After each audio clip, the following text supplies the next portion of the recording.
오늘 전 여러분들과 함께 교제 8강 교회 부흥의 열쇠 소그룹이라는 제목으로 하나님 말씀 잠시 나누도록 하겠습니다. 같이 한번 제목을 읽어보실까요? 시작! 교회 부흥의 열쇠 소그룹입니다. 교회가 부흥되기 원하시면 아멘 해볼까요? 거기에는 철두철미하게 소그룹이라고 하는 거룩한 하나님의 엑기스 같은 귀한 모임이 있을 때 교회도 진정한 부흥이 임할 수 있다는 것입니다. 어떤 노신사가 아니죠. 젊은 그런 중년의 신사가 길을 가고 있는데요. 4명의 아이들이 놀고 있더래요. 얘들아 너네 교회 다니니? 잘 안 다니는데 우리 같이 성경 공부하자 해가지고 아이들의 동의를 얻어서 열심히 성경 공부를 가르쳤습니다. 이 신사분도 바쁘신 분인데 시간을 정해놓고 4사람밖에 안 되지만 열심히 성경을 가르쳤고요. 이 4 어린 소년들도 선생님이 너무나 좋아서 이 신사 밑에서 성경 공부를 했습니다. 어느 날 시간이 흘렀습니다. 이 노신사가 이제 은퇴를 하게 되어서 교회에서 가르치는 선생님으로 은퇴하고 삶의 현장에서 일자리도 은퇴를 해야 되기 때문에 이 외국의 경우는 리타이어먼트 할 때, 은퇴할 때 파티를 열거든요. 그래서 제가 알고 있는 친구들이 전역을 할 때, 은퇴할 때 아주 거대하게 파티를 엽니다. 이분도 파티를 열었는데 4사람의 편지가 도착을 했고 그 신사분이 읽기 시작합니다. 첫 번째, 그 당시 중국 선교사로 잘 알려진 선교사님의 편지였습니다. 두 번째, 대통령 중에서도 제일 높은 게 비서실장이잖아요. 대통령 비서실장의 글을 읽기 시작합니다. 그리고 세 번째, 대통령, 그 당시 미국의 후보 대통령이 글을 썼고 그 글을 읽기 시작합니다. 그리고 한 명은 미국 연방은행의 총재였습니다. 자, 느낌 오시죠? 이 4사람이 누구였겠습니까? 그 4명의 소년들이 자라서 미국 대통령, 비서실장, 연방은행의 총재가 되고 또 한 명은 주의 종이 되어서 중국 선교사로 나갔던 것이죠. 오늘 예배 끝나고 지나가시다가 4명의 아이들이 있으면 붙잡고 데리고 가서 공부시키시기를 바랍니다. 우리가 왜 이 리더십에 대해서 배우는가? 결국에는 사람을 세우고자 하는 것이죠. 근데 여기는 미묘한 긴장이 있고요, 역설적인 것들이 있습니다. 예를 들면 사실 리더십은 한 175년 정도밖에 안 된 짧은 학문이에요.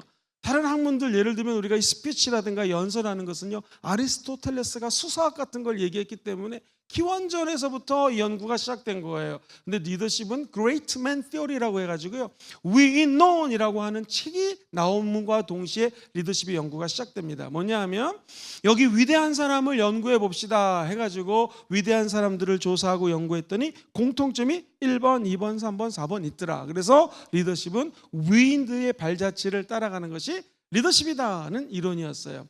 그런데 그게 다 맞지가 않는 거예요. 예를 들면은요, 태평성대에 살고 있는데 춘추 전국시대 같이 혼란하고 황건적이 일어나고 이럴 때 동탁이 등장하고 우리가 잘 아는 삼국지에 유비, 관우, 장비나 조조 같은 영웅 호걸들이 등장하는 것이지, 여러분 당태종이라든가 태평성대를 영위했던 임금 밑에서는 그런 장군들이 우리로 치면 국방부 장관 정도 할 수 있겠지만은 뭐 이렇게 당대의 명성을 떨칠 수 있었겠습니까? 정답 없었을 거예요. 그러니까 그 시대를 고찰하고 그 상황을 가만히 들여다보면은 리더십은 상황에 따라서 변화될 수가 있고 상황에 따라서 리더십이 교체가 되기 때문에 상황을 조사해야 된다라는 이른바 상황론이 등장을 하기 시작합니다. 아니다, 생각해보니 상황론도 맞고 이 상황에 따라서 리더십이 걸출하게 나왔고 그때마다 Great Man, 리더십들의 위인이 나왔으니 이 2가지가 가변적으로 조사한다 해가지고 2가지를 짬뽕시킨 이론이 나왔어요. 그러다가 최근에 리더십의 동향은요, 예전에 슈퍼 리더십이라고 비슷한 개념인데요, 셀프 리더십이라는 게 나왔어요. 이게 뭐냐면은 아무리 제가 천하를 호령하는 리더라 할지라도 수신하지 않고 제가 하지 않으면 치국할 수도 없고 평천할 수도 없다. 이른바 수신제가 치국 평천하예요. 즉 내가 영성 관리하지 않고 기도하지 않는데 어찌 우리가 다른 사람들을 리더할 수 있겠습니까? 예전에 한 미국의 대통령이 자기 여자 비서하고 젊은 여자 비서하고 선을 넘는 관계를 맺는 바람에 종교 지도자들, 목사님들 앞에서 머리를 숙이고 내가 잘못했습니다 회개했죠. 그때 하나 어린아이가 엄마나 잘못했어요 하는 것처럼 미국 세계 최대 강국의 대통령이 자기가 자범죄를 저지른 것을 회개하는 것을 제가 TV로 본 적이 있습니다.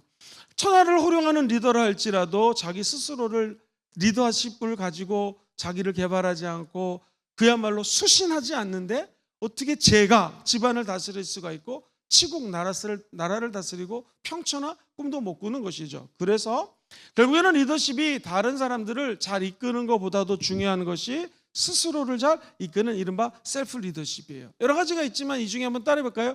영성, 그렇죠? 그다음에 인성, 지성 공부해야 된다는 거죠. 인성은 사람의 됨됨이 성품위를 의미하는 거고요.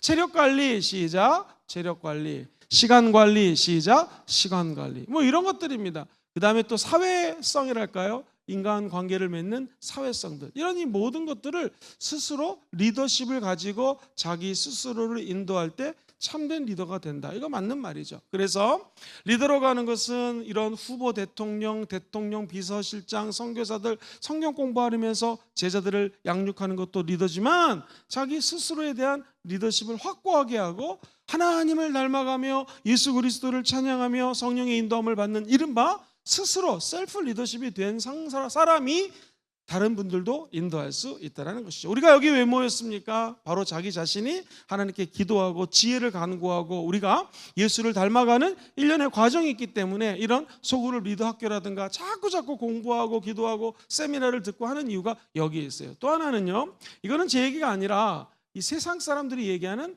것입니다. 서번트 리더십이라고 하는 얘기들을 많이 들어보셨죠? 이게 바로 한국말로 번역하면 섬김의 리더십이에요. 같이 한번 해볼까요? 섬김의 리더십. 세상 사람들조차도 이 리더십은 결국에는 섬기는 것이다. 예를 들면 저 사막을 여행하는데 다 돈이 많은 부자들이에요. 사회 지도자급에 있는 사람들이에요. 인도하는 사람 가이드를 우습게 봅니다. 아니 말이야 뭐 밥도 안 준다. 화장실이 어딨냐. 그 가이드를 갖다가 힘들게 합니다. 결국 그 다음날 가이드가 도망갔어요. 어떻게 됐을까요? 거기 있는 모든 사람들 길을 잃고 헤맸다라는 것이죠. 이 섬김의 리더십은 무엇인가? 우리를 섬겨주는 사람을 업신여기면 안 된다라는 것이죠. 우리를 섬기고 위해서 기도하고 봉사하는 사람들을 더욱더 우리도 섬김을 받는 것처럼 그분들을 섬겨야 된다라는 거고요. 또 하나, 예수 그리스도는 이 땅에 섬김을 받으러 온 것이 아니라 도리어 섬기려 하고 자기의 목숨을 많은 사람들에게 뭘로 줘요? 대속물로 주기 위해서 오셨어요. 영어로 ransom이라는 단어를 쓰는데 이게 뭐냐면은 죄를 짓기는 내가 졌는데 죄값은 다른 분이 치러주는 것, 이게 대속물이에요. 제가 한번 말씀을 드렸나요? 우리 때는요 야구를 그렇게 많이 했어요. 프로야구가 생기고 저희 어렸을 때는요, 그리고 동네 야구도 많이 했고요. 저희 동네에서도 친구들하고 야구를 많이 했습니다. 그래서 동네에 있는 친구들하고 형들하고 야구를 하는데 그날 오후 4시쯤 됐습니다. 학교 끝나고 애들하고 야구를 하는데 제가 타자였어요. 공이 왔는데 실컷 뻥 쳤는데 할렐루야 홈런이 됐습니다. 그래가지고 너무나 기뻤는데 웬걸 이게 우리 동네에서 제일 유명하고 악한 3층 호랑이 아저씨 집을 창문을 깨버린 거예요. 그래가지고 이제 막 죽었다라고 생각을 했는데 저희 아버지가 그날 일찍 퇴근을 하셨어요. 근데 저를 보더니 홈런 치는 장면을 보셨대요. 그러면서 지금도 기억나요. 아버지가 좀 유머 감각이 있으셨는데 야 그래도 홈런이다 그러시더니 3층 집에 데리고 가더니 아버지가 그 당시 유리값이 한 2,000원이었다면 지금도 기억납니다. 3,000원을 꺼내가지고 유리값을 먼저 드리고 유리가게 가서 아저씨를 부를 테니까 창문을 갈겠습니다 했더니 그 호랑이 아저씨가 돈을 보더니 웃으시면서 괜찮아 그러시더라고요. 어린 마음에 돈이 좋은 거구나. 또 놀라운 것은 그 호랑이 할아버지가 웃으면서 그 우리를 혼내지 않는 게 나는 기억에 너무나 남습니다. 질문 드릴게요. 유리창은 누가 깼죠? 아들인 제가 깼죠. 돈은 누가 내줬죠? 아버지가. 이게 랜섬이에요. 랜섬. 이게 바로 대속물이에요. 그래서 저와 여러분들이 소그룹 리더가 된다고 하는 것은 아무리 우리가 리더십을 갖고 있지만 사실은 완전한 리더가 되기가 구비되기가 힘든, 우리는 인간이고 연약하기 때문에 끊임없이 주님을 닮아가려는 셀프 리더십이 필요하고, 두 번째 끊임없이 기억해야 되는 것은 죄는 우리가 졌지만 하루에 하나님의 아들 예수 그리스도가 소망 가운데 성령의 사랑을 부어주셔서 우리가 아직 죄인 되었을 때에 시작 우리가 아직 죄인 되었을 때, 그래서 저와 여러분들을 위해서 하나님이 자신의 사랑을 예수를 십자가에 못 박게 함으로 말미암아 확증해 주신 것, 여기 감사함으로 우리는 우리를 위해서 십자가에 돌아가신 예수님을 늘 섬기고 그분의 섬김의 리더십을 본받으려고 애쓰는 분들이 바로 저와 여러분들이고 우리 순복음 금정교회 소그룹 리더십의 가장 중요한 포인트인 줄 믿습니다. 그래서 우리는 결국에는 예수를 닮는 영성, 지성, 인성, 시간관리, 체력관리, 그리고 사회성, 이 모든 것들을 예수를 닮아가는 셀프 리더십을 한번 예의주시해서 생각해 볼 필요가 있고요. 두 번째, 섬기러 오신 예수 그리스도가 우리를 섬겼던 것처럼 나도 지나가는 애들 4명이 있으면 얘네들 시간 들여야죠. 뭐 먹을 거 사줘야죠. 성경 공부 가르치려면 나도 공부해야 되지 않겠습니까? 시간 뺏겨, 물질 뺏겨, 낭비하는 것 같지만 결국에는 예수님이 나를 섬겼듯이 나도 우리 다음 세대들이나 우리 소그룹에 있는 성도들을 섬기면 하나님이 우리를 통하여 다음 세대에 더 큰 리더십들을 배출해 주실 줄 믿습니다. 여기서 이제 또 하나 들어가야 될 게 뭐냐면 이제 교회거든요. 만약 교회가 이렇게 생겼다면 이 교회라고 하는 것은 참 재밌습니다. 교회는 우리 눈에 보이는 가시적인 교회가 있고요. 그 다음에 비가시적인 교회가 있어요. 순복음 금종교회는 눈에 보이시죠?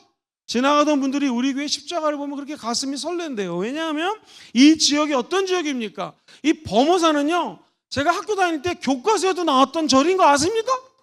난 범어사가 여기 있는지 몰랐습니다. 와보니까 범어사의 영향력이 얼마나 큰지 우리 둘째 아들이 범어사에서 운영하는 중학교회에 들어갔습니다. 알고 봤더니 범어사의 옛날에 선배들 얘기를 들어봤더니 졸업 선물이 목탁을 주더랍니다. 목탁. 내가 황당해가지고 생각해보니까 이 기독교 학교에서도 졸업식 날 성경책 주는 거랑 뭐 사실 똑같은 거겠죠. 이 범어사의 그 파워가 이렇게 강합니다. 그리고 실제로 좀만 올라가면은 모든 땅들이 범어사 땅을 밟아야지 우리가 이 지나가는 동네가 바로 이 동네예요. 바로 옆집이 남이압을 타압을 이런 동네가 바로 옆집에 있죠. 그것도 일반 절이 아니라 조교사나 이런 게 아니라 약간 이렇게 비껴나간 절이라고 들었습니다. 너무 웃긴 것은 우리가 5시에 새벽 예배하니까 저 4시에 저쪽에서 불경을 틀어놓더라고요. 그래서 제가 교회에서 자는 날은 3시에 일어나고 방언기도를 합니다. 영적 전쟁이 얼마나 치열한지 몰라요. 이 앞에 내려가면 원불교 있습니다. 조금 더 내려가면 모슬렘 사원 있습니다. 조금 더 가다 보면 갓신 내린 처녀보살 한 번 전보는 내 10,000원 뭐 이런 거 우리가 어디서 보겠습니까? 뭐 이런 영적 전쟁이 엄청나게 치열한 곳에 우리 순복음 재단이 세워진 거 저는 큰 축복의 은혜인 줄 믿습니다. 이런 교회를 우리는 가시적 교회라고 하고 눈에 보이지 않는 교회를 뭐라고 그래요? 비가시적인 교회. 즉 성령이 우리 안에 계시고 저와 여러분들이 성전인 거 믿으시면 아멘 해볼까요? 눈에 보이지 않는 하나님의 사람들이 성전 삼고 그렇다면 교회는 건물이 아니라 예수님의 몸입니다. 시작! 교회는 건물이 아니라 예수님의 몸이라는 거예요. 눈에 보이는 가시적인 교회고 저와 여러분 안에 계시는 성령을 모시고 사는 우리가 하나님을 모시고 사는 사람들이기 때문에 우리도 비가시적인 church, 교회라는 것입니다. 예를 들면 에베소서 1장 23절 에베소서는 전체 주제가 무슨 결혼이라든가 귀신 축사라든가 영적 전쟁이라든가 구원의 투구 의의 흉배 진리의 어리띠 뭐 이런 전신갑주가 아니라 사실 전체 맥락에 이르는 게 교회론인데 그중에서 1장 23절은 매우 중요합니다. 같이 읽어봐요. 시작. 교회는 그의 몸이니 만물 안에서 만물을 충만하게 하시는 이의 충만함이라. 교회는 그의 몸이라는 거예요. 그러니까 예수 그리스도의 몸이 저와 여러분들이 섬기고 있는 순복음 금종교회고 우리 안에도 성령이 성전 쌓고 거하시기 때문에 단순히 눈에 보이는 건물이 아니라 교회는 개인도 소그룹도 가정교회도 순복음 금종교회도 누가 주인이세요? 예수. 누가 몸 되세요? 예수. 누가 우리의 구원자세요? 예수. 하여튼간 모르면 예수가 답입니다. 누가 여러분을 위해서 십자가에 돌아가셨죠? 누가 부활하셨죠?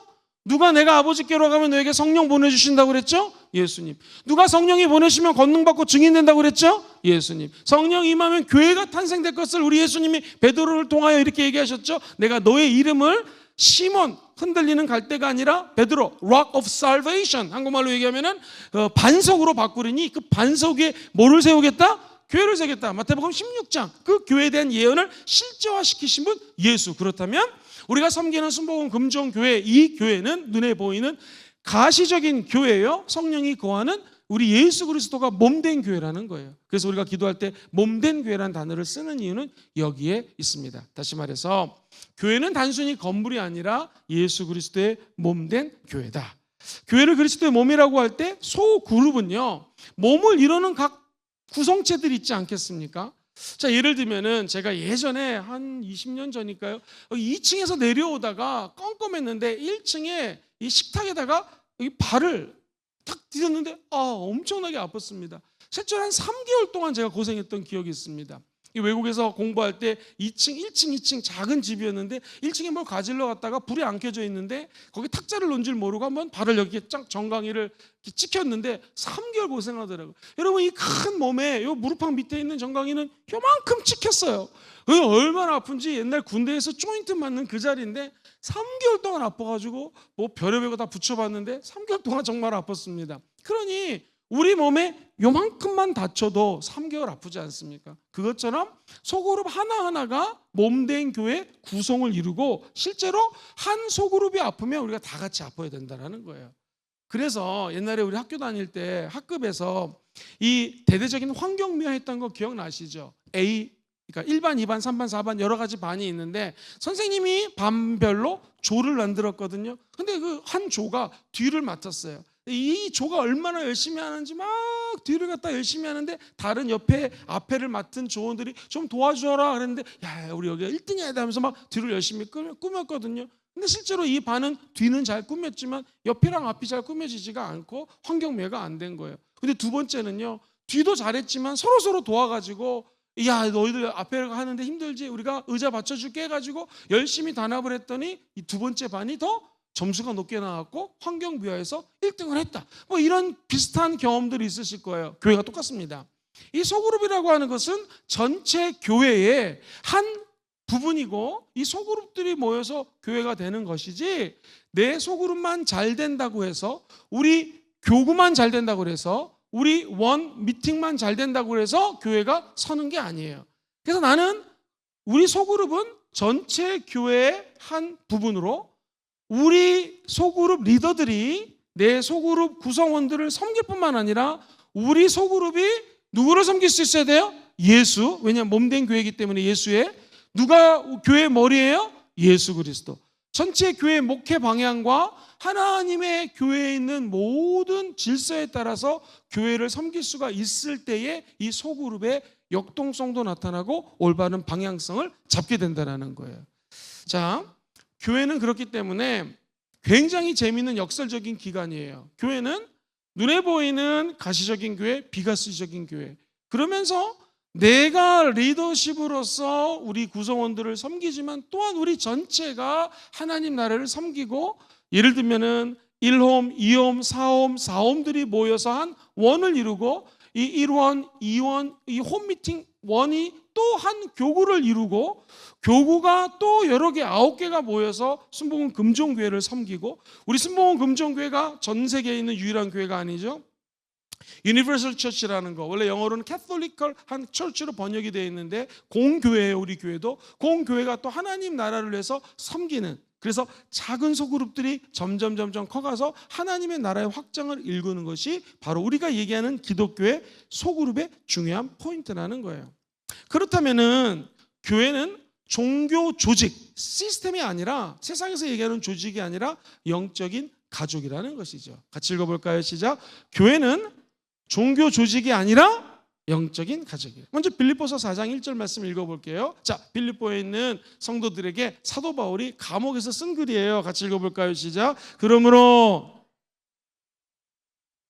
나의 기쁨이요 면류가 아닌 사랑하는 자들아 이와 같이 주 안에서 서라. 여기 보시면 나의 사랑하고 사모하는 형제들.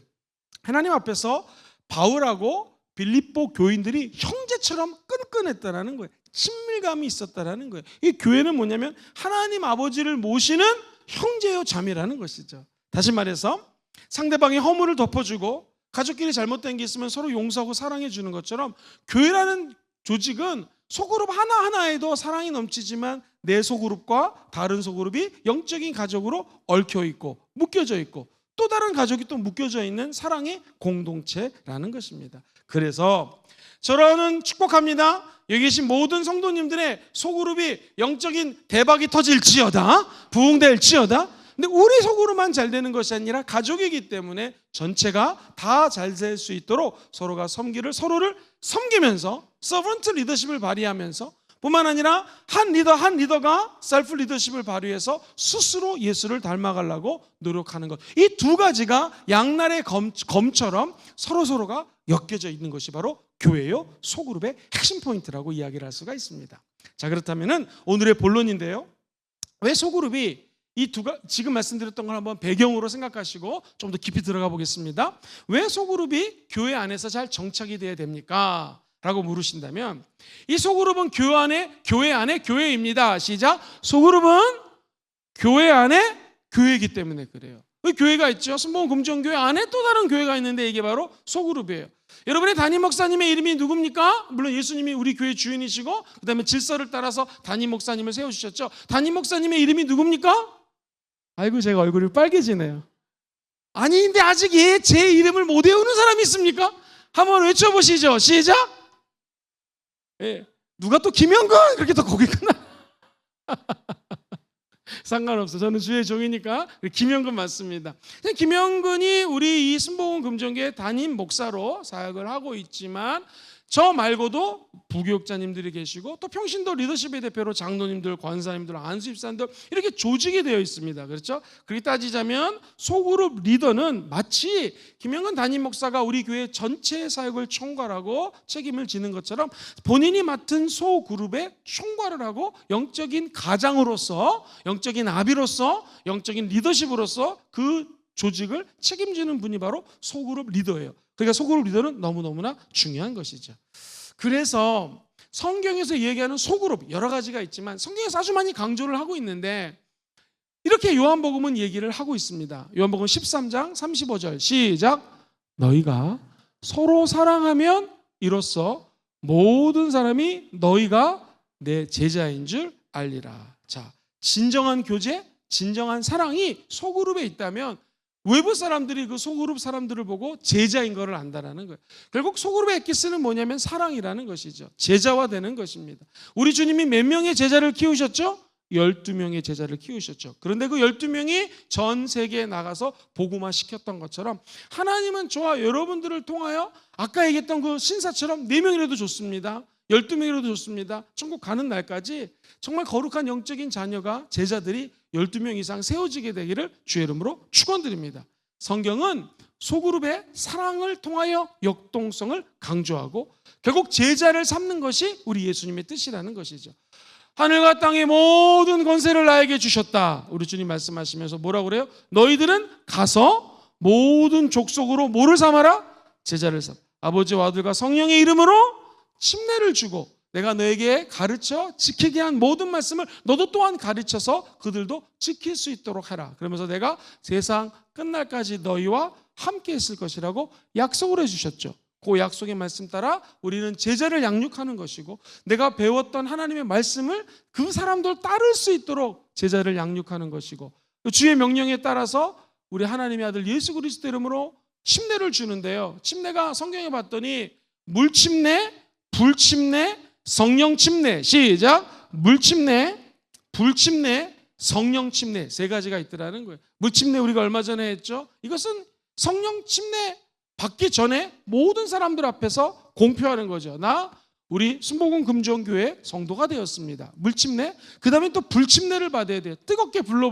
그리고 성령 침례 받는 것까지가 사실은 이 침례 받는 것, 세례 받는 것의 목적입니다.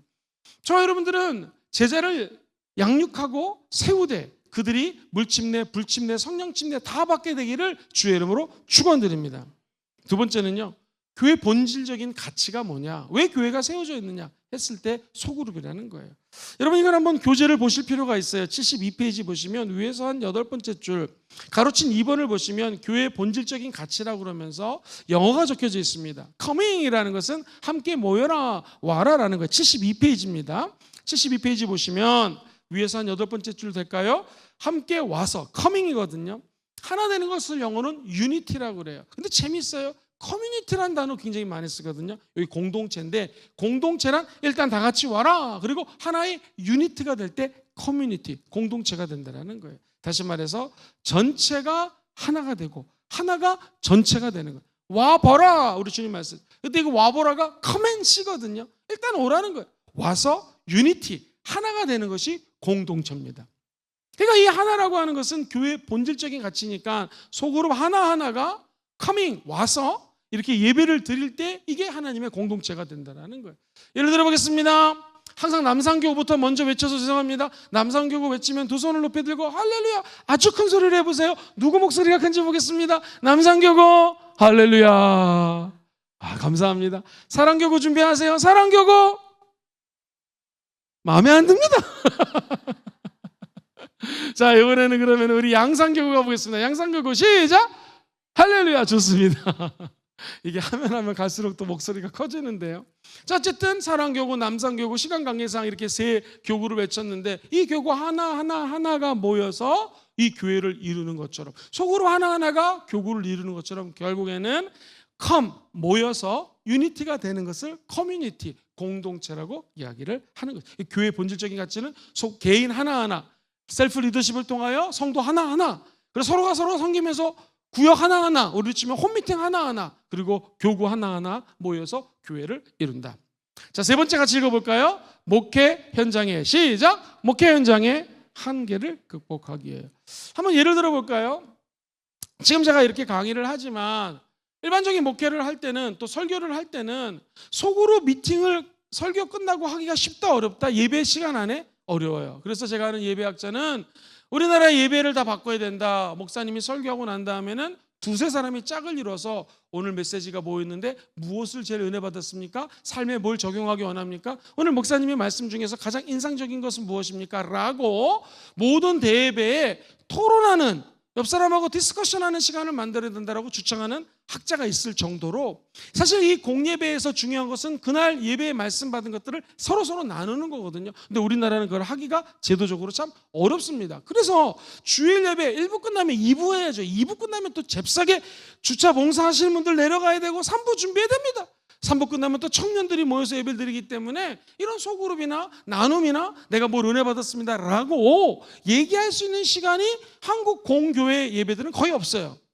그런데 소그룹은 무엇입니까? 소그룹은요, 이렇게 설교를 길게 하고 강의를 길게 할 필요가 없습니다. 핵심 포인트만 10분 나누고, 자, 이 말씀에 뭘 느꼈습니까? 한 주 동안 어떻게 살았습니까? 라고 한번 따라해볼까요? 한 사람 자기 이야기하기 시작. 한 사람 자기 이야기할 수 있는 시간이 소그룹에서 있어요. 그러니까 일반적인 목회에 부족한 점을 채울 수 있는 게 소그룹이에요. 또 하나, 이 소그룹에서는 대그룹에서 할 수 없는 것이 있습니다. 대그룹에서는요, 예배를 끝나면 흩어지기 바빠요. 우리 코로나 때는 더 그랬잖아요. 모여서 예배 드리고 할렐루야 마스크 쓰고 얘기도 안 하고 막 헤어졌었어요. 그런데 소그룹은 그것이 아니라 모였던 공동체가 또 다른 소그룹은 모이기 때문에 더 역동성이 강하고 더 사랑할 수가 있고 끈끈한 인간관계를 맺을 수 있어요. 새신자 볼까요? 우리 가정에 우리 교회에 새로운 가정들이 왔어요. 그런데 지금 정착하는 분들은요, 교구장님과 친구분들과 서로 엮여져 있기 때문에 소그룹의 공동체성이 있기 때문에 우리 교회에 정착하는 거예요. 예를 들어 볼게요. 우리 집사님 중에 한 분이 오송 캠프 때 어떤 은혜를 받았냐면, 물론 방언도 받고 성령 충만도 받았지만 일단 그 조를 나눌 때 조가 한 8명, 9명, 10명까지 되잖아요. 그러면 남자 성도님이신데 교회에 와도 아는 체를 안 하는 거예요. 코로나 기간이었기 때문에도 그렇고, 이게 우리 교구가 아니면 서로 관심 갖기가 어려워요. 우리 교회가 크다 보니까. 그런데 그 오송 캠프 소그룹 공동체에서 일단 얼굴을 알잖아요. 거기에는 주회종도 있고, 그러니까 이게 끝나고 우리 같은 조 하면서 예배 마치고 악수를 하거나 잘 지냈습니까? 2박 3일 동안 있었던 그 영적인 우정이 있으니까 이걸 하면서 교회 와서 내가 아는 사람이 그래도 6, 7, 8명이 같은 조원들이 있으니까 정착하는데 너무나 유익했다는 거예요. 우리 순복음 금정교회가 하나님의 은혜로 예배가 살아나고 있고 예배 큰 은혜가 지속적으로 임하고 있는 줄 믿습니다. 이제 소그룹이 살아서 소그룹 공동체에 한 6명에서 12명이 제일 역동성이 강하고 어떤 추진력이라든가 공동체성을 확보하기가 소그룹이 제일 좋은 인원수가 6명에서 12명이거든요. 저 여러분들이 섬기는 그 공동체가 똘똘 뭉쳐서 사랑을 나누고 우리 교회에 영적인 친구가 6명 이상 새가족들에게 생기는 기적이 있게 되기를 주의 이름으로 축원드립니다. 그래서 목회 현장의 한계를 극복할 수 있고 돌파할 수 있는 길이 이 소그룹의 활성화라고 말씀을 드릴 수가 있습니다. 소그룹은 평신도 지도자들로 하여금 한번 따라해볼까요? 소그룹 속의 전임 사역자. 시작. 소그룹 속의 전임 사역자. 전임 사역자란 말은 풀타임 사역자라는 뜻이죠, 원래는요. 그래서 그 전임이 돼서 자기가 맡고 있는 구역을 우리로 치면 홈미팅에 있는 분들을 갖다가 하나하나 돌볼 수 있도록 교회가 돌봐주는 것, 키워주는 것, 사람을 세우는 것이 바로 이 소그룹 모임의 핵심 포인트라고 이야기를 할 수가 있습니다. 자, 목사님, 교회 안에 왜 소그룹이 정착돼야 되겠습니까? 교회 성장을 위해서 그렇습니다. 이 소그룹은요, 한번 따라해볼까요? 자연스럽게 초청할 수가 있습니다. 시작! 자연스럽게 초청. 우리 은퇴하신 전도사님이 저 밑에 내려가면은 제가 얘기는 하지 않겠습니다. 부부 세탁소, 아이고 얘기를 해버렸네요. 거기에 가가지고 맨날 가가지고 우리 교회 오세요, 우리 교회 가지고 그분을 결국에는 우리 교회 예배를 드릴 수 있도록 전도하는 것을 이렇게 옆에서 직간접적으로 지켜본 적이 있었습니다. 그랬더니 그분이 하도 은퇴하신 전도사님이 와가지고 전도를 해가지고 왔다라는 거예요. 근데 여러분, 이 소그룹은요, 자연스럽게 모시고 와서 우리 교회 소그룹에 집어넣을 수가 있죠. 그죠? 물론 전도 축제라든가 새가족 전도 축제할 때 우리가 왕창 전도하는 것도 중요하지만, 삶의 현장에서 내가 음식점에 가면은 그 음식점 주인을 잘 사귀어가지고 한번 이렇게 자연스럽게 초청할 수 있는 길이 소그룹별로 가능합니다. 그리고 복음 전파가 가능합니다. 그럼 새로 오신 분들은요, 한번 따라해볼까요? 소속감, 안정감, 이 소그룹의 장점이에요. 내가 소그룹에 와서 소속감과 안정감을 느낄 때 그들이 정착을 할 수가 있는 것이죠. 이 교회 성장이라고 하는 것은 다른 것이 아니라 두 가지거든요. 질적인 성장, 양적인 성장인데, 여러분, 이렇게 대군중들이 모였을 때는요, 이렇게 강의를 통해서 어떤 은혜도 받고 할 수 있지만, 참된 질적인 성장은 부딪히면서 일어나요. 때로는 소그룹하면서 이해관계도 부딪혀보고, 내가 이렇게 됐구나, 이렇게 부족하구나 라고 하면서 그 리더십이 자라는 거예요. 예를 들어 보겠습니다. 제가 이제 처음에 우리나라에 있는 제일 큰 교회 전도사로 사역을 시작할 때는요, 제일 먼저 배우는 게 뭐였냐면은, 선배들이 그 당시 순복음 가족 신문이 있었는데 되게 무거워요. 무거운 거를 교무국에서 타갖고 와가지고 선배 목사님들 책상에다 다 올려놔야 됩니다. 굉장히 거리가 멀어요. 근데 그거 이렇게 밀대 가지고 해가지고 그런 일부터 시킵니다. 이걸 해야 돼요. 실제로 앞에 나가서 이렇게 마이크 잡고 기도를 하는데 목소리가 안 쉬잖아요? 그럼 막 심하게 욕을 얻어먹었습니다. 아니, 이 전도사가 목소리를 이렇게 약하게 하냐고. 막 목이 쉬면은 안 혼나요. 그래가지고 일부러 우리 전도사들은 할렐루야 이러고 다녔다니까. 자, 그런데 지나고 보니까 그 소그룹 있죠. 그 함께 나를 힘들게 했던, 지금도 기억나요? 나쁜 목사님들. 근데 지금 생각하면 그 목사님들이 계셨기 때문에 오늘의 김영근 목사가 있는 거죠. 그 소그룹에서 대교구에 있는 목사님들 날 힘들게 했지만 그분들이 나를 목회자로 만드는데 조력자가 되었어요. 여러분 한번 생각해 보세요. 지금까지 여러분이 신앙생활하면서 성장이 있었다 또는 성숙했다, 분명히 소그룹에서 부딪힘이 있었을 거예요. 이걸 견뎌내고 저 집사님 저것 때는 삐졌네, 또 내가 때로는 상처를 줄 때도 있지만 나도 상처를 받을 때가 있고, 이러면서 인간은요, 어떻게 영성이 맨날 기도만 하고 말씀만 볼 수가 있겠습니까? 따라해볼까요? 참된 영성은 하나님 나라를 위해 봉사하며 생깁니다. 시작. 참된 영성은 하나님 나라를 위해서 뭐하여? 봉사하면서 영성이 생겨요. 부딪히고 하나님이라는데 오히려 시기질투 당하고, 여러분 하나님 열심히 하다 누구 때문에 시기질투 같은 거 당해본 적 있어요? 그게 좋은 겁니다. 그때 영성이 늘어나요. 기독교 지금 우리나라 교회들이 막 움직이는 것은 핍박을 코로나 때 하도 받았기 때문에 한국 교회 영성이 지금 되살아나고 있는 거예요. 옆 사람 인사합시다. 제발 저를 좀 핍박해 주세요. 시작. 제발 저를 좀 핍박해 주세요. 이게 뭔 말이에요? 공동체 안에서 핍박을 하고 어려움이 있을 때 초대교회 보십시오. 꿈틀꿈틀 기독교 공동체가 살아나는 것이죠. 보세요.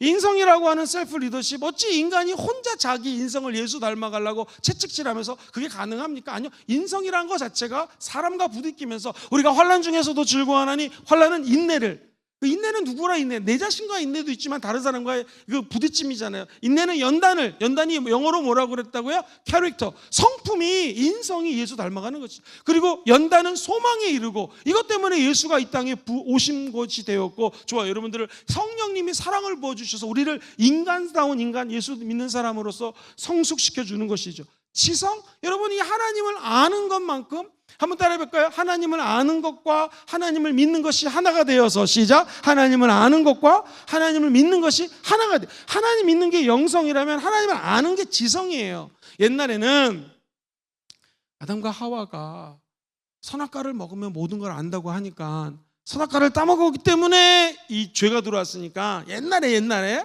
영성은 강조하되, 즉 믿음은 강조하되 선악과를 알게 하는 이 암 있죠, 암. 지성은 아주 무시했었어요. 그런데 진짜 기독교의 위대한 역사를 일으켰던 모든 하나님의 사람들은 영성과 지성, 믿음과 암, 하나님을 믿는 이 강력한 신앙심과 하나님을 알고자 하는 것이 합쳐졌을 때 위대한 리더십이 되는 거고 위대한 소그룹 지도자가 되는 것이죠. 그러므로 이 알미라고 하는 것도 결국에는 우리 인간관계를 통해서 간증을 들으면서 주님을 닮아가고 성경을 알아가는 거예요. 체력관리, 시간관리. 어찌 인간이 혼자서 체력관리합니까? 같이 모여서 운동도 하고. 시간 관리 자체가 사람들과의 만남 아니겠어요? 다시 말해서 저와 여러분들이 하나님의 사람으로 성장한다라고 하는 것은 결국 부딪힘이에요. 그러니까 소그룹이 또 마찬가지입니다. 모여서 안정감을 갖고 때로는 시험도 들지만 하나님은 저와 여러분들을 성장시켜 주시는 통로가 바로 소그룹이라는 거예요.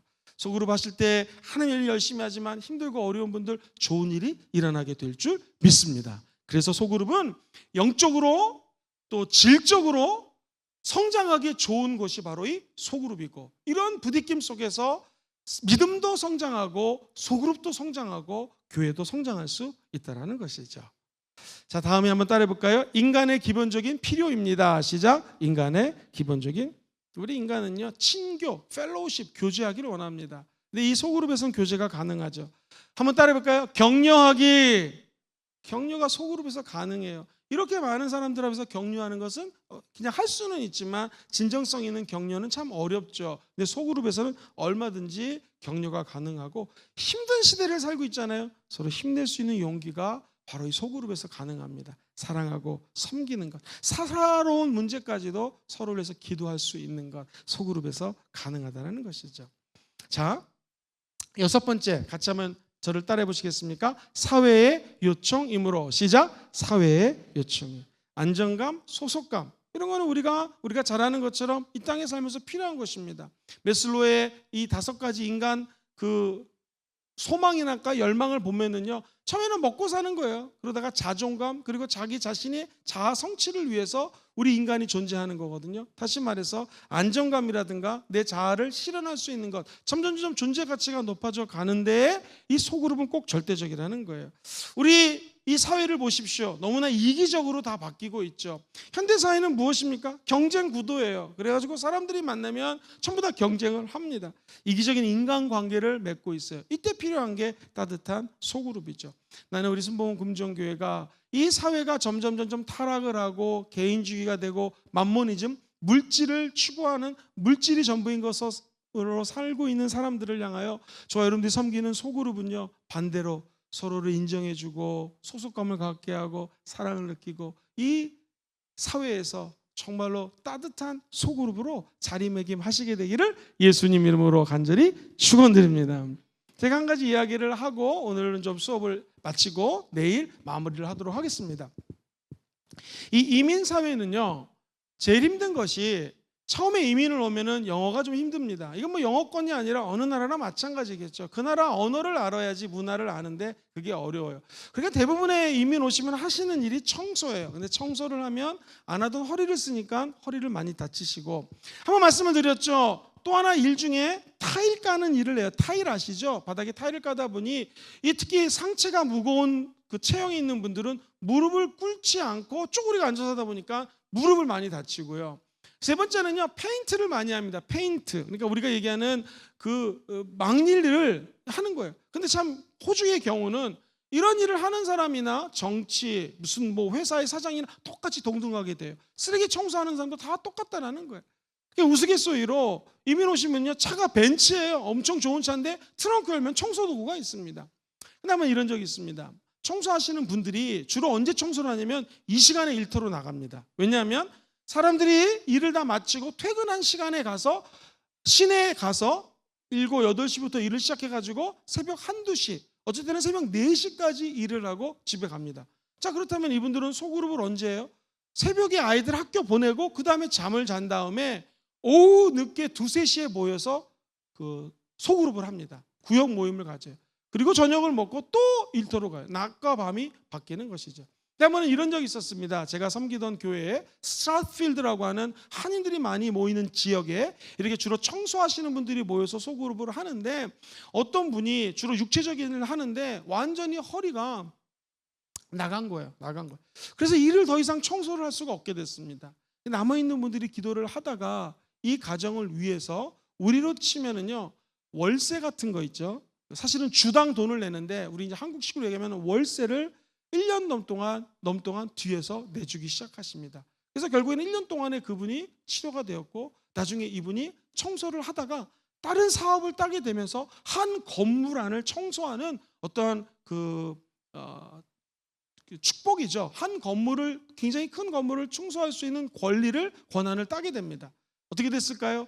자기를 도와줬던 분들을 한 개층씩 나눠주게 되었고, 섬겼던 그 모습 그대로 나중에 자기가 오히려 섬김을 받게 되는 역사가 그 소그룹에 일어나는 것을 제가 지켜본 적이 있었습니다. 그렇습니다. 셀프 리더십, 스스로 개발하는 거 다 원하지만 우리는 인간이기 때문에 언제 어느 때 내가 다칠지도 모르고 어떤 상태에 빠질지 아무도 모릅니다. 그런데 혼자 싸움은 넘어지지만 둘은 마땅히 함께 에너지를 나눌 수 있고, 삼겹줄, 세겹줄은 끊어지지 않는 것처럼, 저와 여러분들 이 세상에 어떤 독불장군도 없습니다. 누구나 혼자서 무슨 람보처럼 영화에 나오는 그런 히어로, 영웅처럼 우리는 살 수가 없어요. 서로가 서로를 의지하는 것이 바로 예수 믿는 크리스찬 사회라는 것이죠. 이번에 모로코에서 지진이 났습니다. 놀라운 것은 모슬렘 또는 다른 종교권에 있는 사람들이 지하에서 예배를 드리다가 이제 지진이 나고 어려운 상황이 펼쳐지니까 신문에 보니까 크리스찬들이 언더그라운드 처치, 지하에서 나와서 옆 사람들을 돕는 모습을 보면서 안 믿는 사람들의 인식이 바뀌어지기 시작하는 것이죠. 우리 예수 믿는 사람들이 안 믿는 사람들하고 틀린 건 많겠지만 제일 틀린 게 무엇이겠습니까? 바로 셀프 리더십, 서번트 리더십 또는 교회에서 흐르는 이 모든 중심 사상은 한번 따라해볼까요?